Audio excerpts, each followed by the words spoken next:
चलो। तो अब हम लोग यूएलएस खत्म कर दिए और एसएलएस पे आ गए हैं। तो अब एसएलएस में जो स्ट्रेंथ चेक करना है या वो जो भी करना है, उसके लिए जाने के पहले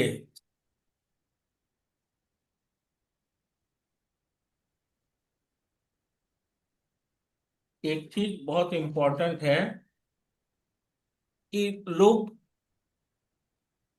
घबराते हैं एसएलएस से, क्योंकि उनको पता ही नहीं है कि एसएलएस होता क्या है। एसएलएस जो है सर्विस लिमिट,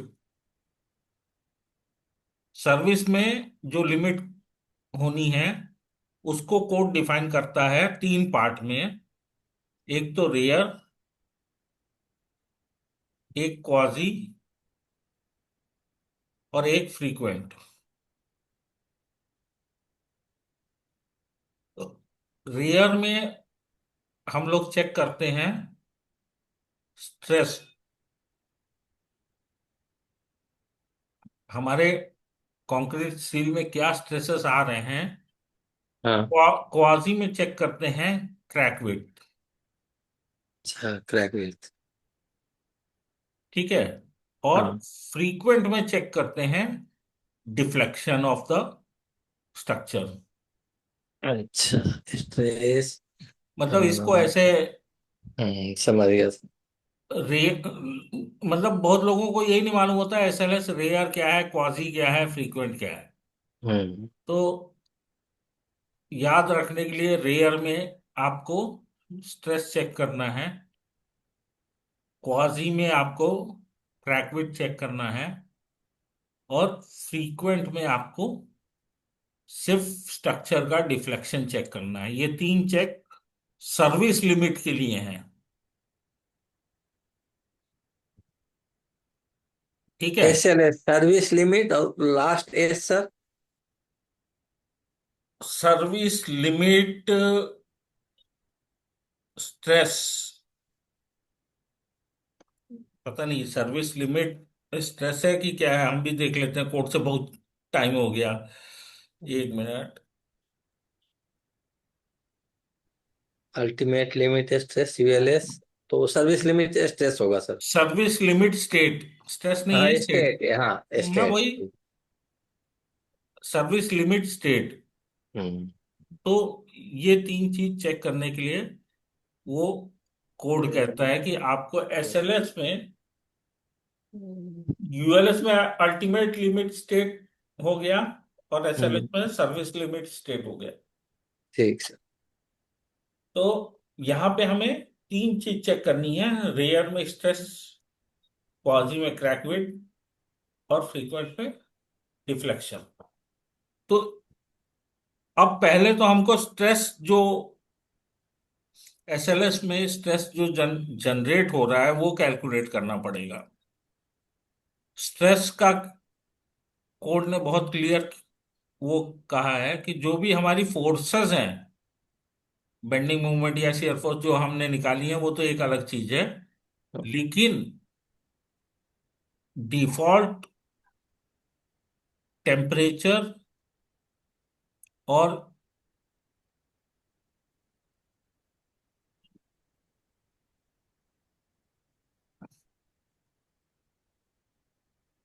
टेम्परेचर और इसके एक और चीज है, क्या है,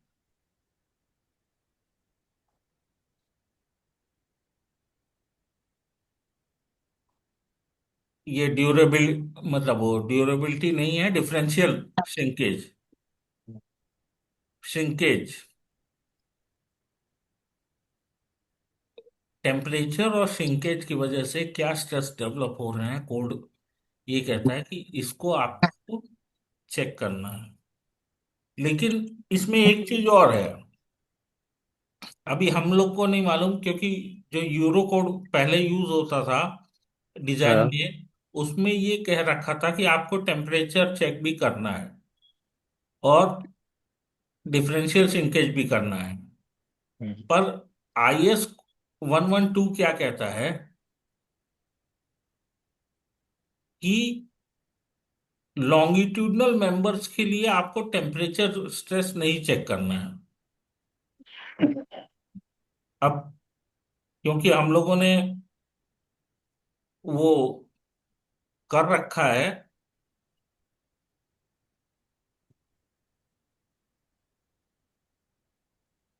ये 7.2 या किसी क्लॉज में एक लिखा हुआ है, लेकिन इसके ऊपर आज तक हम लोगों को कोई कमेंट आया नहीं, हाँ। क्योंकि हम लोग टेम्परेचर चेक करके वो करते हैं। ये four longitudinal member. 7.3.4 four. ULS, इसमें ये कहता है for longitudinal member effect due to temperature gradient में बी नेग्लेक्टेड। अच्छा।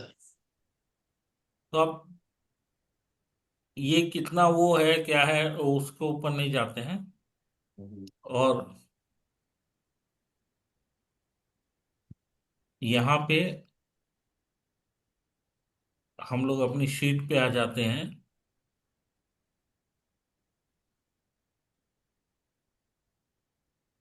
ये तो लास्ट टाइम भी डिस्कस हुआ था ना, calculation of strain for precast member, shrinkage strain. हाँ। हम्म। श्रिंकेज का स्लैब में किए थे सर, बीम में नहीं किए। स्लैब और बीम दोनों। बीम में सर नहीं किए अभी। उसमें टेम्परेचर श्रिंकेज किए थे, इसमें नहीं किए हैं सर। चलिए ठीक है, कर देते हैं। एफसी के हमारा M40 है। हाँ। FCM M40+10। Hmm. Epsilon C D is KH epsilon CD 0। ये इक्वेशन दी हुई है यहाँ 6.11। 6.11, ये इक्वेशन दी हुई है epsilons. The value of shrinkage strain is given by epsilon CS और एप्सिलॉन CD+CA। ठीक है। Hmm. Epsilon CS is a total shrinkage, और epsilon CD is drying shrinkage. ये ड्राइंग सिंकेज जो होता है वो तुरंत जैसे ही बीम कास्ट हुआ हाँ। और वैसे ही हो जाता है। और epsilon CA is autogenous sinkage, ये थोड़े टाइम के बाद स्टार्ट होता है। हम्म। तो epsilon CD is equal to epsilon AKH, ये भी यही दिया हुआ है। Epsilon CD is epsilon CD beta T, ये बना हुआ है। where beta is 1 minus exponential of -0.02 under root t, or CD is beta ds t ts kh epsilon CD। तो इन बड़े बड़े फॉर्मूलों से डरने की जरूरत नहीं है, क्योंकि इनको याद याद रखने की जरूरत नहीं है, सिर्फ आपको एक बार लिखना है। तो एप्सिलॉन CD जो कोड कह रहा है वो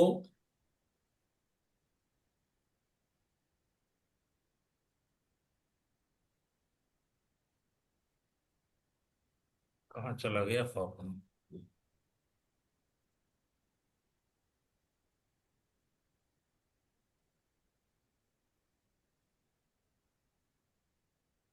इक्वेशन A226, अच्छा ये अनेक्सर में दे रखा है।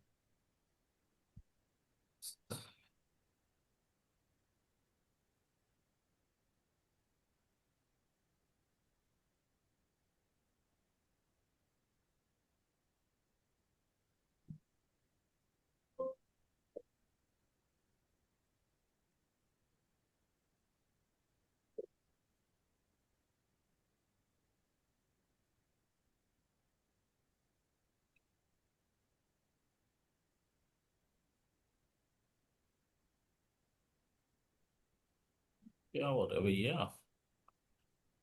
क्वेश्चन A226 B आ गया।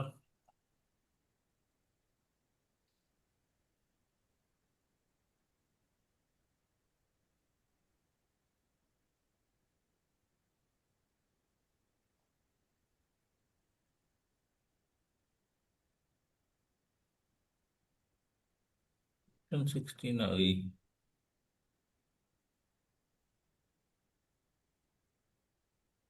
13 ये देखो। Basic equation for determining of trying sinkage. ECD 0 is equal to 0.85 bracket 220 plus 110 alpha ds exponential of alpha ds2 FCM 0 bracket 10 to the power minus 6 beta R H. Beta R H कुछ नहीं है, ये आपका relative humidity है। Beta R H is 1.55 1 minus R H divided by R H zero to the power cube. और मतलब code में इसका बहुत अच्छा एक्सप्लेनेशन भी दे रखा है। F C M is mean compressive strength, F C M zero is 12.5 MPa। Alpha D S is the coefficient which depend upon the type of cement. Normal cement है तो 4 है, हमारा नॉर्मल ही सीमेंट रहेगा। Hmm. Alpha D S two is coefficient dependent, again coefficient dependent upon the type of cement। और हमारा slab में normal. ये सब किए थे सर। हाँ। स्लैब में ये सब हाँ। किए थे। याद तो आ रहा है, सब देखे थे। And R H is average humidity of the atmosphere, और R H zero is 100%। Humidity का भी उसमें किए थे। हाँ, तो ये बेसिक इक्वेशन है। और अल्फा आर एच अभी हम लोगों ने देख ही लिया, हमारी रिलेटिव ह्यूमिडिटी 45 है। और आर एच जीरो हमें 100 लेना है,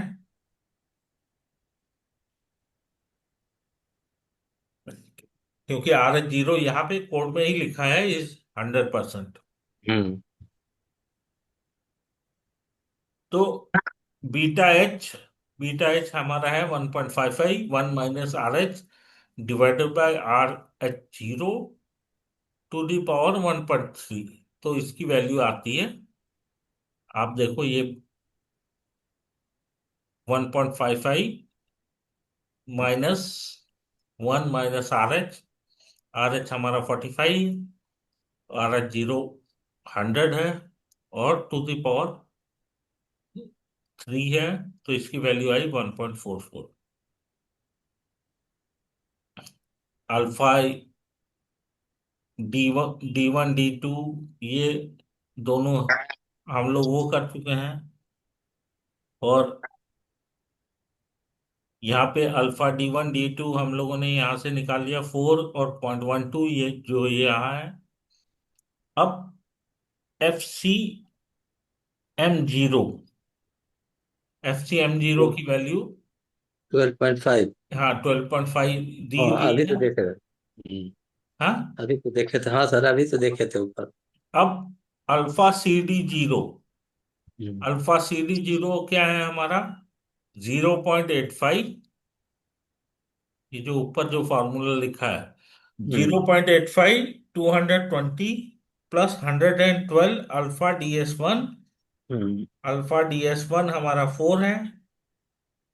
उसके बाद में bracket complete multiplied by exponential of x minus alpha DS2। Alpha DS2 हमारा 0.12 है।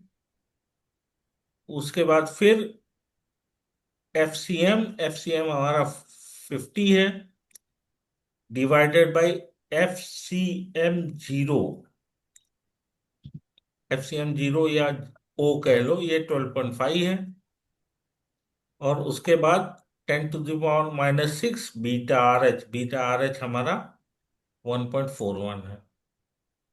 तो इन सारी कैलकुलेशंस को निकाल के हमारा alpha C D epsilon, alpha C D नहीं, एप्सिलॉन सी डी 0.00049 आ रहा है।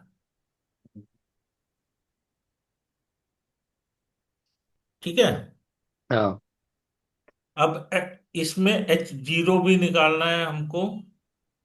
H0 इज 2 AC/U, जो कि हमारा 419 mm है। अगर आपको याद हो तो जब हम लोगों ने मतलब सी प्रॉपर्टी निकाली थी, हाँ। तो उसमें ये वैल्यू निकाली गई थी। हम्म। हम्म। हम्म। बहुत सारे वैल्यू निकाले थे ना हम लोग।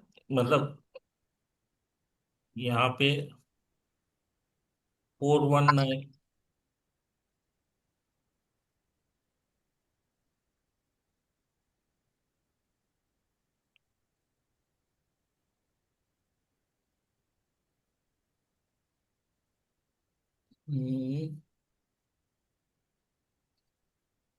अच्छा, ये H02 AC/U आ रहा है ना। हम्म। 2 AC/U जो हम लोगों ने बेसिक में डिस्कस किया था। 2 AC/U और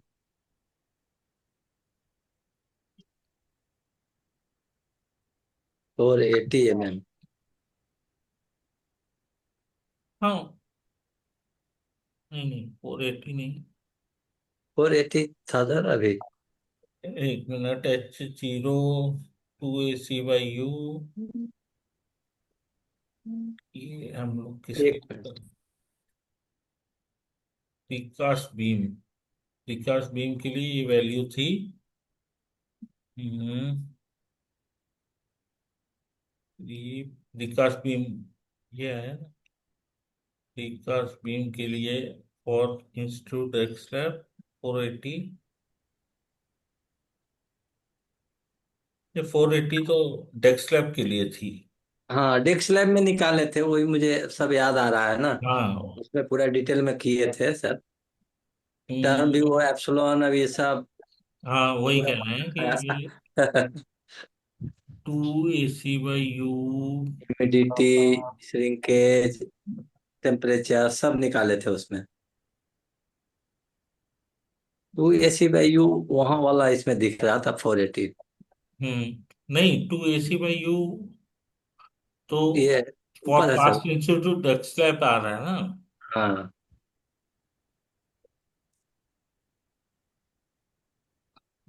लिंकेज और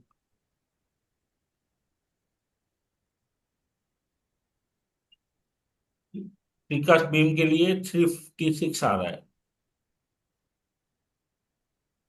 क्योंकि हम लोग यहाँ पे अभी विकास बीम का ही निकाल रहे हैं ना।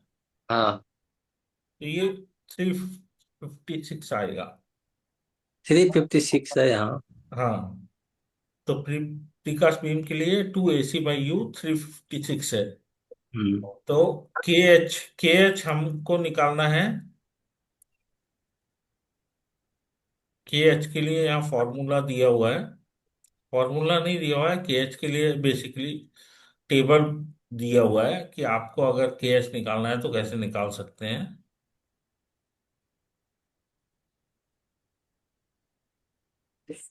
अच्छा, यहाँ नहीं है वो तो ऊपर है।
ये यहाँ पे H0 और के एच के लिए फॉर्मूला दिया हुआ है, टेबल 6.7। हम्म। तो ये- इन्होंने सर्टन सेक्शंस के लिए फॉर्मूला दिया हुआ है। कि हम्म। भाई यहां से यहां तक का है, बट आपका बेसिक उसमें आप इंटरपोलेट कर सकते हैं। तो यही सेम हम लोगों ने यहाँ पे हम्म। इसको प्लॉट किया हुआ है। 100 पे 1 है, 200 पे 0.85 है, 300 पे zero point one seven seven five है, और ग्रेटर देन 500 पे 0.7 है। सेवन। तो अब हम हमारा H0 आ रहा है 356, 356। और करस्पॉन्डिंग H जो वैल्यू आ रही है, इसमें कुछ नहीं करना आपको। स्टेबल से। नहीं, इसमें एक ही इंटरपोलेट इंटरपोलेट करना है। तो अब हमारी जो वैल्यू है x, हमको वैल्यू फाइंड कहाँ करनी है? 356 पे, जो भी है। हम्म। तो इसमें हमें क्या करना है? हमारा x1 y1 पे एक वैल्यू है, और x2 y2 पे एक वैल्यू है। यहाँ पे कोई भी वैल्यू हो, 300, उसके बाद में कुछ, यहाँ 500, उसके बाद में हमको क्या करना क्या है? y1 प्लस इंटरपोलेशन का जो फॉर्मूला होता है, x minus x1 multiplied by y2 minus y1 divided by x2 minus x1। इस फॉर्मूले को यूज करते हुए हम्म। हमें अपनी x की वैल्यू निकाल लेनी है।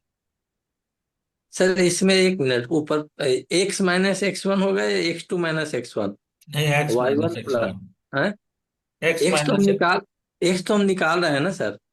हाँ हाँ, एक्स एक्स निकाल रहे हैं, लेकिन अब जैसे तो ये जब 356 है, हाँ। यहाँ तो हम लोगों ने मैक्रो लगा रखा है, इसलिए मैंने हम्म। ये अलग से वो किया है। ये देखिए, वो आई फार्मूला में सर जब हम एक्स निकाल रहे हैं तो x-x1 कैसे लिखेंगे? एक्स तो मालूम ही नहीं है। इंटरपुट नहीं, एक्स एक्स हमारे पास है ना, ये H0, हमारे पास वाई नहीं है। अच्छा। एक्स एक्स हमारे पास है, एक्स हम्म। हमारी वैल्यू है 356। हम्म। इसके करस्पॉन्डिंग वाई क्या होगा? अच्छा। अभी आप इस फॉर्मूले देखिए, I139, I139 क्या है मेरा? I139 मेरा Y1 है, 0.75, प्लस C38, C38 मेरा है X, माइनस H39, H39 मेरा क्या है? X1, hmm. Multiplied by I40, I40 क्या है मेरा? 500, नहीं नहीं, 0.7, माइनस I39.75, और divided by H40, 500, minus H39। ठीक है। हम्म। तो इस फॉर्मूले से अपनी वैल्यू आ रही है 0.736, जो यहाँ पे हम लोगों ने मैक्रो लगा के इसको निकाला हुआ है। हम्म। तो ये वैल्यू और ये वैल्यू लगभग सेम है। अब हमारा एप्सिलॉन सी डी इन्फिनिट, जो यहाँ पे ऊपर हम लोगों ने फॉर्मूला देखा था, तो उसमें क्या था कि आप K H multiplied by this is your epsilon C D, K H multiplied by E C D zero, this is the strain develop in your section due to sinkage.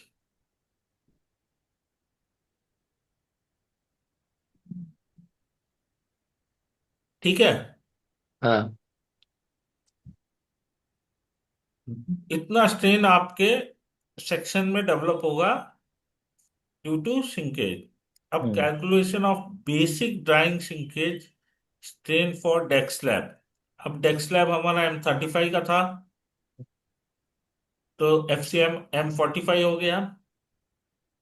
45% हमारी रिलेटिव ह्यूमिडिटी थी, 100% ये हो गया। Beta H same जैसे ऊपर calculate किया हम लोगों ने, वही अल्फा CD1 4 रहेगा, अल्फा CD2 0.12 रहेगा, ये ऊपर भी था। ठीक है। उसके बाद में FCM ये 12.5 रहेगा। Hmm alpha CD0, alpha CD0 जो हम लोग यहाँ पे फॉर्मूला हम लोगों ने अप्लाई हम्म किया था, 0.85 बोला। 0.85 वाला, सेम वही फॉर्मूला यहाँ भी लग गया। H0 हमारा 480 mm है, और KH वही उसी फॉर्मूले से हम लोगों ने इसी टेबल से इंटरपोलेट कर दिया है। इसको अगर मैन्युअली भी आप देखना चाहो तो इसी वैल्यू को कॉपी कर लो। नहीं, मैन्युअली में नहीं हो पाएगा ना, क्योंकि वो वैल्यू से सेल चेंज करना पड़ेगा पहले।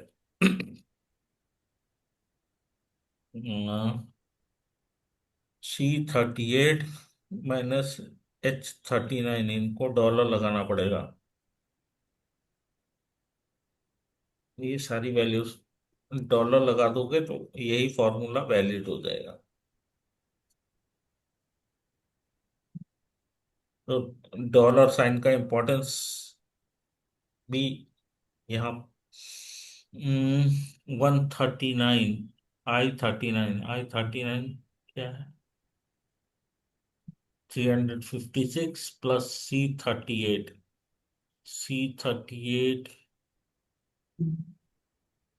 38 आई, अच्छा I39 को भी कांस्टेंट करना पड़ेगा, क्योंकि वैल्यू ये है। अब इसी फॉर्मूले को हम लोग कॉपी करके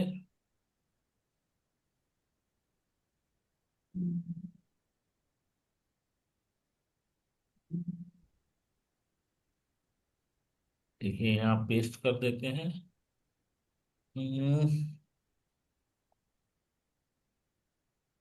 705,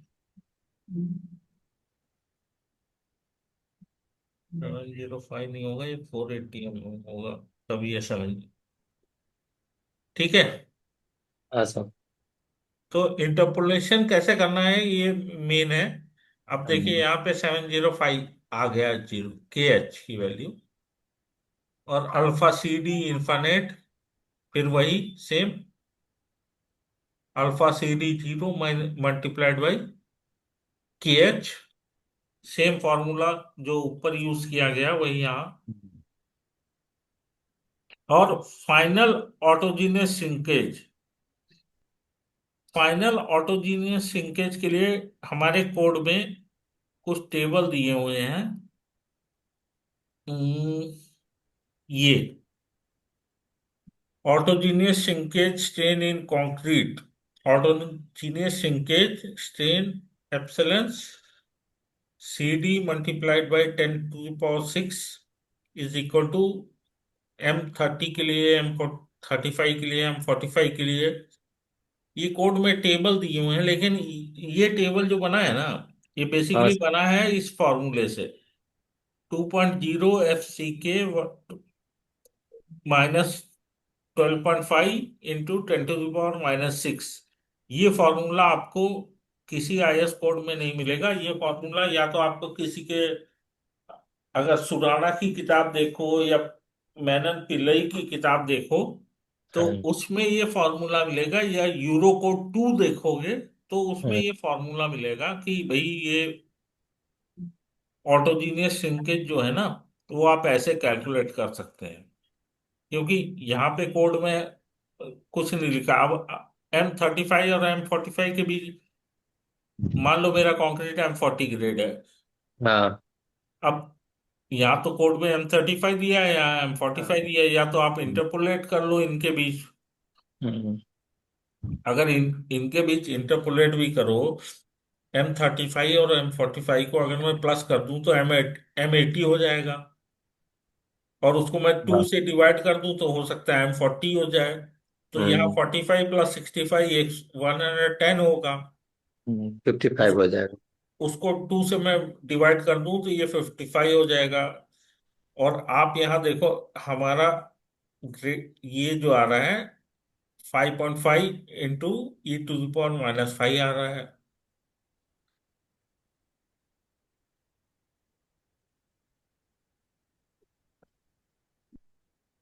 ठीक है।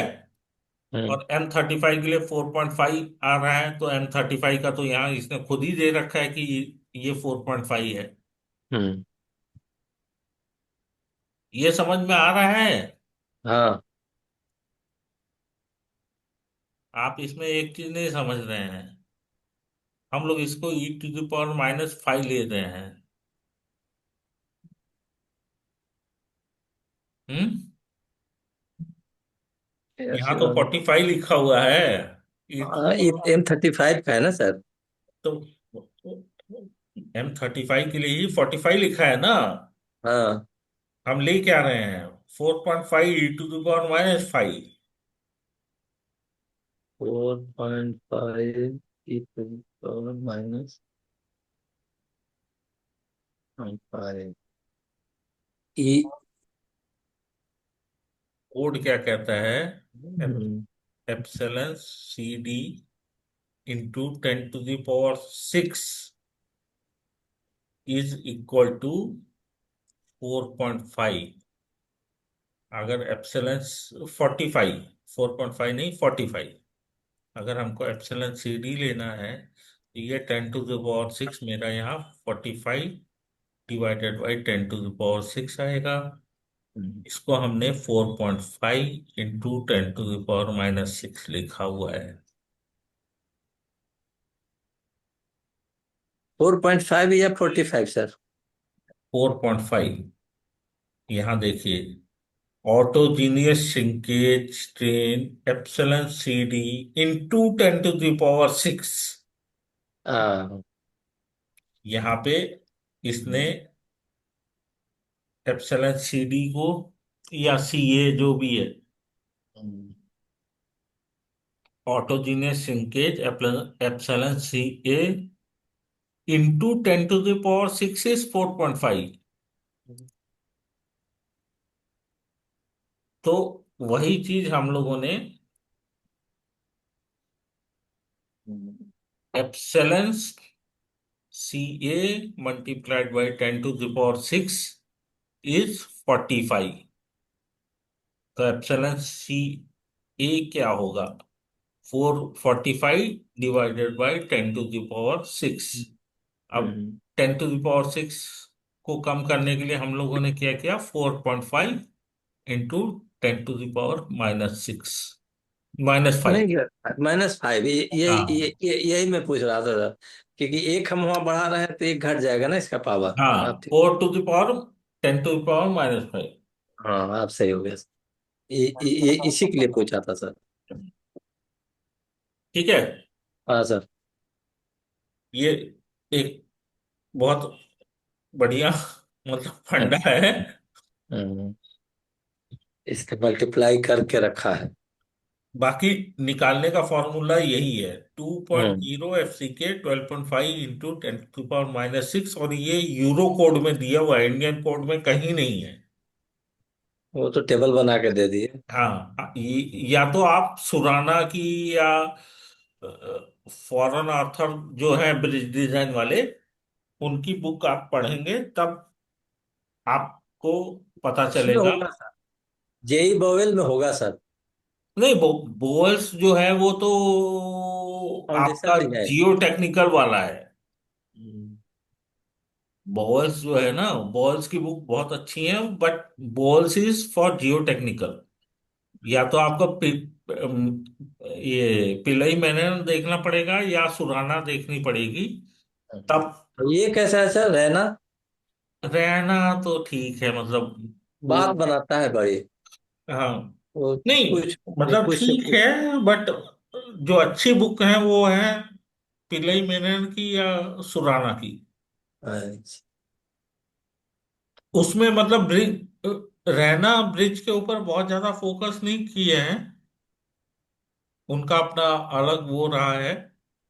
लेकिन अब आते हैं हम डिफरेंशियल श्रिंकेज पे, जो कि अभी तक जितनी कहानी हम लोगों ने पढ़ी, हम्म। तो उसका इम्पोर्टेंस क्या है। तो कोड कहता है कि हमें डिफरेंशियल श्रिंकेज हर एक चीज का निकालना है, वो चाहे डेक का हो चाहे प्रीकास्ट बीम का हो। और उसके लिए कोड ने 6.11 total shrinkage is epsilon C D plus epsilon C A. Epsilon C D is our drying shrinkage hmm. And epsilon C A is our autogenous shrinkage. Hmm. तो यहाँ पे हम लोगों ने epsilon C D plus epsilon C A कर लिया है। अब ये हम सिर्फ डेक स्लैब की बात कर रहे हैं। डेक स्लैब के लिए एप्सिलॉन सी डी 4.5 आया है यहाँ पे, ये देखिए, because it depends upon the grade of concrete.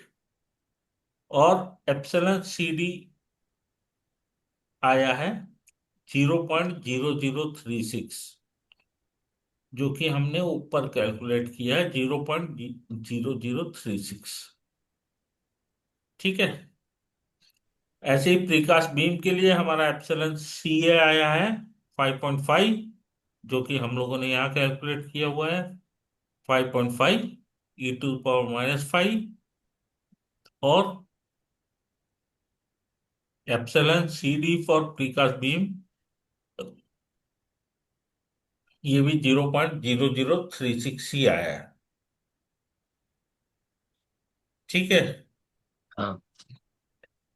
अब ये कहता क्या है कि हमारा सिंकेज जो टोटल है वो दोनों का होना चाहिए, डेक और इसका प्रीकास्ट सेक्शन। तो shrinkage at time T at the casting of deck slab in precast beam. भाई मेरा डेक स्लैब तो प्रीकास्ट बीम के बाद ही कास्ट होगा ना। हाँ। तो हमें यहाँ पे एक एजम्पशन लेना है कि मेरा डेक स्लैब लगभग प्रीकास्ट बीम के कास्ट होने के बाद कितने दिन बाद होगा। तो यहाँ पे हम लोगों ने ये एजम्पशन में टाइम लगभग 3 महीने बाद मेरा डेक स्लैब कास्ट होगा डिजाइन में, ये मान लिया। अब इसकी वजह से जो स्ट्रेन आने वाला है वो इस फॉर्मूले में कोड ने फॉर्मुलेट किया हुआ है 6.12। ये देखिए आप, चलें, C A time dependent beta A S T epsilon C D. Beta A S के लिए हमें एक फॉर्मूला दिया हुआ है, epsilon C drying shrinkage autogenous और ड्राइंग सिंकेज के लिए फिर एक अलग फॉर्मूले दिए हुए हैं। तो इनको देख के घबराना नहीं है, ये सारे फॉर्मूले बस एक बार आपको डालना होता है। और epsilon C A P T, ये जो हमारा पहला टर्म है, epsilon C A P T, epsilon C A P T is beta A S T multiplied by epsilon C A infinite. ये कोड में लिखा हुआ है। और कोड ने ये भी बता रखा है कि बीटा ए एस क्या है। Beta A S is 1 - exponential of this, 1 - exponential of -0.2 T, वो भी है। तो बीटा ए एस टी हम लोगों ने कैलकुलेट किया 1 - exponential of -0.2 and square root of T. हमारा टी 180 डेज हमने पकड़ा।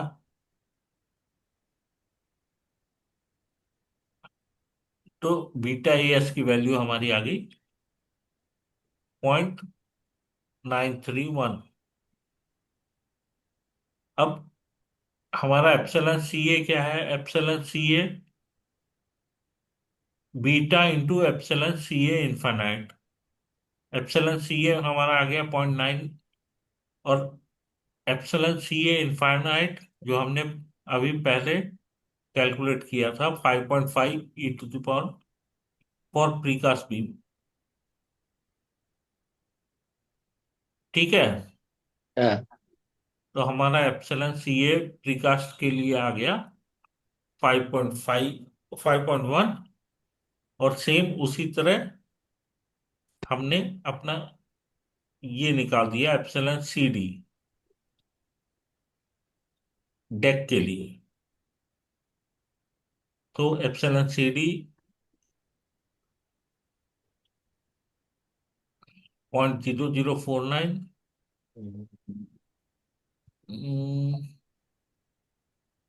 ये यहाँ पे कैलकुलेट किया हुआ है 0.0049। हम्म।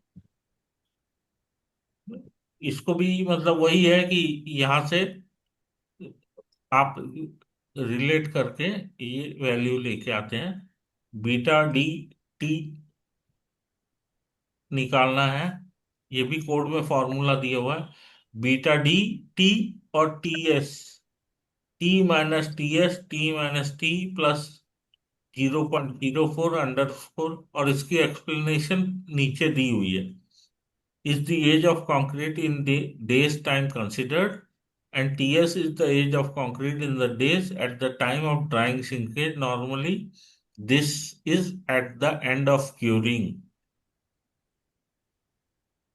तो TS हम लोगों ने एक दिन पकड़ा, और उसी के हिसाब से H0356 ये ऊपर से आ गया। बीटा टी टी एस हमारा 1356, और ऊपर की जो हमारी वैल्यू 180 डेज 1 डेज निकालते हुए ये हमारा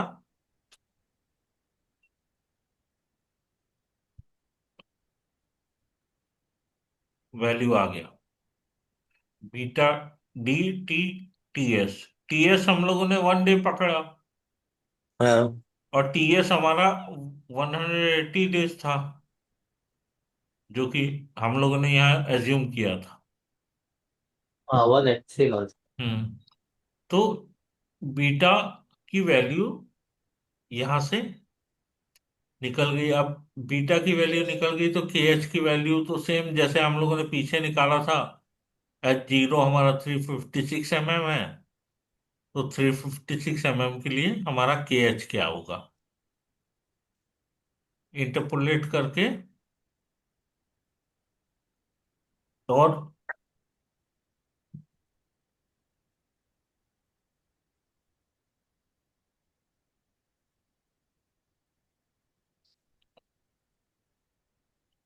दिवाकर समझ में आ रहा है?